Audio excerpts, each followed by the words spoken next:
तर नमस्कार मित्रांनो, स्वागत आहे तुमचं आसान भाषा में या यूट्यूब चॅनलवरती. तर आज आपण एक नवीन सिरीज चालू केलेली आहे की आपल्या इलेक्ट्रिकल इंजिनिअरिंगचा जो सिलेबस आहे तर त्यातल्या प्रत्येक सिलेबसवर आपण आजपासून काही एमसीक्यूज बघणार आहे की बेसिक एमसीक्यूज जे एक्झाममध्ये येऊ शकतात किंवा त्या रिलेटेड क्वेश्चन्स एक्झाममध्ये येऊ शकतात. ठीक आहे. तर आज आपला टॉपिक आहे ट्रान्सफॉर्मर. तर आज आपण ट्रान्सफॉर्मरचं जे बेसिक कन्स्ट्रक्शन आहे त्या बेसिक कन्स्ट्रक्शन आणि इम्पॉर्टंट बेसिक्सवरचे आज आपण फक्त एमसीक्यूज पाहणार आहे. तर पहिला एमसीक्यू हा आहे की most suitable material for transformer core is. ट्रान्सफॉर्मरच्या कोरसाठी आपण जे मटेरियल वापरतो तर ते कोणतं असतं? पहिला आहे HRGO म्हणजे hot rolled grain oriented steel. Second आहे CRGO स्टील म्हणजे cold rolled grain oriented steel. Third आहे ॲल्युमिनियम आणि फोर्थ ऑप्शन आहे कॉपर.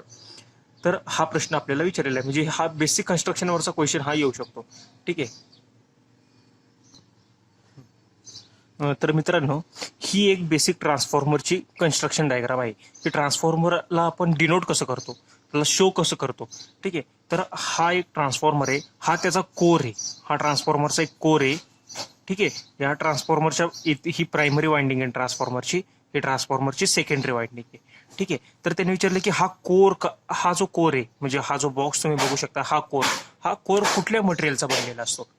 ठीक आहे. तर हा आपल्याला क्वेश्चन आहे. तर हा कोर जो बनलेला असतो हा CRGOचा कोर बनलेला असतो. CRGO म्हणजे कोल्ड रोल्ड ग्रेन ओरिएंटेड स्टीलचा बनलेला असतो. आता CRGOचाच का, बाकीच्यांचा का नाही? तर काय असतं की आपल्याला हा जो फ्लक्स आहे ट्रान्सफॉर्मरचा फ्लक्स, आपल्याला हा फ्लक्स हाय डेन्सिटीचा फ्लक्स अचीव करायचा असतो. हा फ्लक्स आपल्याला हाय डेन्सिटी चा अचीव करायचा असतो. प्लस आपल्याला हा जो ट्रान्सफॉर्मर आहे ह्याचं वेट आपल्याला कमी हवंय, ह्याची साईज आपल्याला कमी हवी आहे. म्हणजे ॲज कम्पेअर टू आता बाकीचे जर मटेरियल वापरून जर आपल्याला हाय वेट आणि हाय साईज आणि हाय वेट जर आपल्याला मिळत असेल तर त्याचा यूज नाही ना, काही ते आपल्याला कम्पॅटेबल नाहीये. आपल्याला लो वेट आणि लो साईजचा ट्रान्सफॉर्मर बनवायचा असतो. तर मोस्टली त्यामुळे आपण CRGO स्टील वापरतो आणि ते या CRGO स्टीलची परमिएबिलिटी हाय असते. याची इथंच लिहितो मी, परमिएबिलिटी हाय असते. ठीक आहे. आणि ह्यामध्ये आपण हाय फ्लक्स डेन्सिटी अचीव करू शकतो. त्याच्यामध्ये फ्लक्स डेन्सिटी पण व्हेरी हाय असते, अचीव करू शकतो. त्यामुळे आपण CRGO स्टील वापरतो. तर हा होता पहिला प्रश्न. तर आता आपण दुसरा प्रश्न बघूयात. The flux created by the current flowing through the primary winding of the transformer induces EMF in option A primary winding only, option B secondary winding only, option C transformer core only, option D both the primary and secondary winding. तर आता आपल्याला प्रश्न समजून घ्यायत की ट्रान्सफॉर्मरची जी primary winding आहे त्यातून जे करंट फ्लो होतो त्यामुळे जो फ्लक्स क्रिएट होतो तर त्या फ्लक्समुळं ट्रान्सफॉर्मरच्या कोणत्या वाइंडिंग मध्ये EMF इंड्यूस होऊ शकतो असा प्रश्न आपल्याला विचारलाय. तर आपण आता परत ती मगाची बेसिक डायग्राम बघूयात. आता आपण मगाची बेसिक डायग्राम बघितली. आता या डायग्राम मध्ये मी तुम्हाला ह्याचं कन्स्ट्रक्शन एक्सप्लेन करतो व्यवस्थित. की काय होतं की ही ट्रान्सफॉर्मरची प्रायमरी वाइंडिंग आहे, ही ट्रान्सफॉर्मरची सेकंडरी वाइंडिंग आहे. ठीक आहे. तर आता काय होणार, ज्यावेळी आपण इथून व्होल्टेज अप्लाइड करणारे प्रायमरी वाइंडिंगला, तर प्रायमरी वाइंडिंगला व्होल्टेज अप्लाय केल्यावर काहीतरी करंट फ्लो होणार आहे, बरोबर. आता हा करंट फ्लो झाल्यामुळे इथं फ्लक्स सेटअप होतो या ट्रान्सफॉर्मरच्या कोअरमध्ये. तर हा फ्लक्स जो प्रोड्यूस झालेला असतो हा कॉन्स्टंट नेचरचा असतो. हा कसा असतो, हाय डेन्सिटीचा आणि कॉन्स्टंट असतो अँड अल्टरनेटिंग. आपण इथून AC व्होल्टेज प्रोव्हाइड केलंय. हा जो VP आहे हा AC म्हणजे काय असतं, अल्टरनेटिंग करंट.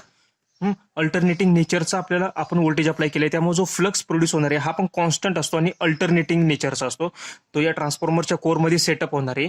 ठीक आहे. आणि हा फ्लक्स हा आपण इथं दाखवलाय बघा डॉटेड लाईननी. हा फ्लक्स ज्यावेळी सेकंडरी वाइंडिंगला लिंक करतो त्यावेळी सेकंडरी वाइंडिंग मध्ये सुद्धा एक EMF प्रोड्यूस होणार आहे ES. त्याच्यामुळं हा फ्लक्स आहे हा प्रायमरी वाइंडिंगला प्लस सेकंडरी वाइंडिंगला हा दोघांना लिंक करतोय. ठीक आहे. तर ह्यालाच आपण काय म्हणतो, म्युच्युअल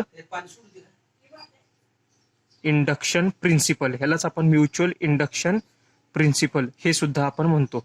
हे इम्पॉर्टंट आहे. यालाच आपण म्युच्युअल इंडक्शन प्रिन्सिपल म्हणतो. हा जो फ्लक्स असतो हे इम्पॉर्टंट आहे.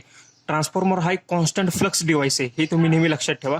आणि हा यातला जो फ्लक्स असतो हा अल्टरनेटिंग नेचरचा असतो, कारण की आपण जे व्होल्टेज अप्लाय करतोय हे एसी व्होल्टेज अप्लाय करतो आणि आपल्याला जे रिसिव्हिंग एंडला मिळतं ते सुद्धा एसी व्होल्टेज असतं. ट्रान्सफॉर्मर हा AC voltage to AC voltage convert करतो.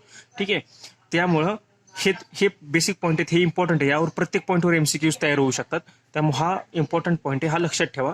त्यामुळे याचा आन्सर आहे D, both primary winding and secondary winding. तर तिसरा प्रश्न आपण पाहणार आहे.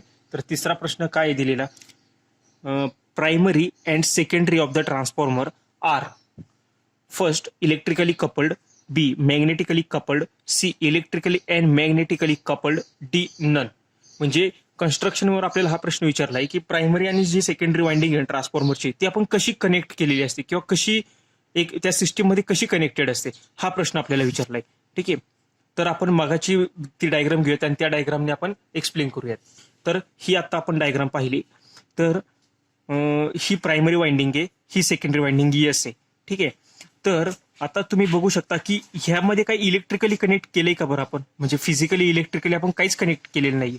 पण या ज्या वाइंडिंग आहेत या कोर थ्रू कनेक्ट केलेल्या आहेत आपण. ठीक आहे, म्हणजे ही कोर लाईन यामध्ये फ्लक्स सेटअप होत आहेत आणि फ्लक्स मधून म्हणजे हे मॅग्नेटिकली कपल्ड आहेत. हे फ्लक्स थ्रू आपण ह्याला प्रॅक्टिकली कपल्ड नाही केलेलं, म्हणजे हे इलेक्ट्रिकली आपण ह्याचं कनेक्शन काहीच नाही केलेलं, हे मॅग्नेटिकली कपल्ड आहेत. ठीक आहे, यामध्ये इलेक्ट्रिकल कनेक्शन काहीच नसतं. इलेक्ट्रिकल कनेक्शन हे ऑटो ट्रान्सफॉर्मर मध्ये असतं आणि हे मॅग्नेटिकली कपल्ड आहेत. ऑप्शन बी मॅग्नेटिकली कपल्ड. आता चौथा प्रश्न आपण पाहणार आहे. तर चौथा प्रश्न काय दिलेला आहे आपल्याला, तर transformer is so design that primary and secondary have. ठीक आहे, option A high leakage reactance, option B large resistance, option C tight magnetic coupling, option D good electrical coupling. तर आपल्याला हे समजून घ्यायचं की आता ट्रान्सफॉर्मरचं प्रायमरी आणि सेकंडरी वाइंडिंगचं डिझाईन कसं केलेलं असतं. तर यामध्ये नेहमी एक लक्षात ठेवा, लिकेज रिएक्टन्स जो असतो तो नेहमी आपल्याला कमी असला पाहिजे, म्हणजे आपले लिकेज जे होत आहेत ते कमी असले पाहिजेत, लिकेज रिएक्टन्स आपला कमी पाहिजे. तर ऑप्शन बी जो दिलेला आहे लार्ज रेजिस्टन्स, तर ह्याचा सिग्निफिकन्स नाही, आपण वाइंडिंग आपण अशी वापरणार आहे की त्याचे रेजिस्टन्स नेहमी आपले कमी असणार आहेत. ठीक आहे, त्यामुळे हा पण ऑप्शन कट झाला.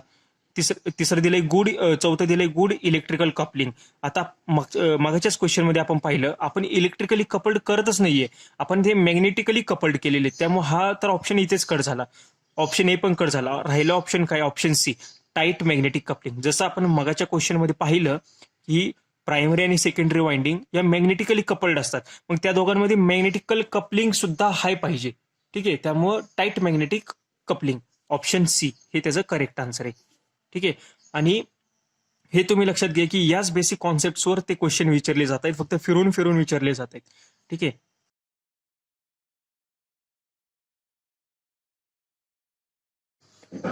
तर आता आपण पाचवा क्वेश्चन पाहणार आहे. तर पाचवा प्रश्न असा आहे की function of conservator in a transformer is, option A to take the contraction and expansion of the oil, B to cool the winding, C to prevent moisture in a transformer, option D none of the above. तर हा question एक खूप चांगला आहे. यातून आपण ट्रान्सफॉर्मरचं आतलं internal जे वर्किंग असतं ना ते आपण थोडंसं समजून घेणार आहे.